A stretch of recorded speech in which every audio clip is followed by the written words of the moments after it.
Good afternoon, everybody. My name is Mandeep Dhaliwal, and I'm the director of the HIV and health team at the United Nations Development Program. And I'm delighted to be chairing this panel discussion, and I'm delighted to be chairing a panel discussion with this particular gender balance at a public health conference. So I'd like to congratulate the organizers for having so many women on the panel. I wanted to pick up first, before we get into a little introduction about the session, on something that was said in the earlier plenary about we've been talking about these issues for 25 years, and so what's different? And I wanted to add a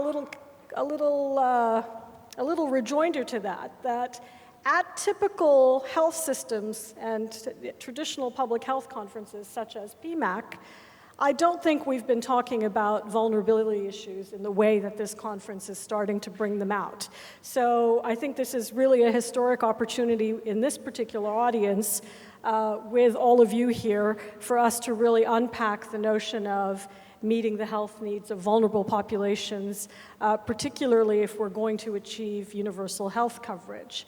And at UNDP, we believe that just as leaving no one behind is central to achieving progress on the SDGs, health is also central to the concept of sustainable human development.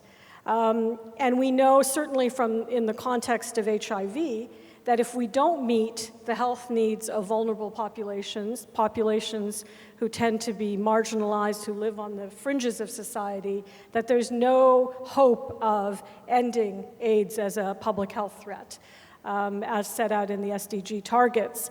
And the late Jonathan Mann always used to say that actually epidemic control in the context of HIV was counterintuitive, because if you really wanted to prevent and control HIV, you had to promote and protect the rights of the people that you actually feel were spreading infection or were the vectors of transmission. That was the language in the old days that was very stigmatizing.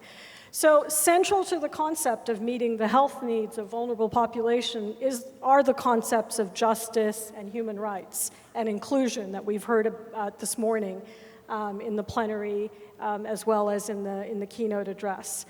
We've got a fantastic panel, and without further ado, I want to introduce our honorable keynote speaker, Audrey Mbugua from Kenya. She's a transgender rights advocate in Kenya. Her grassroots organization is called Transgender Education and Advocacy. So Audrey, over to you, without further ado.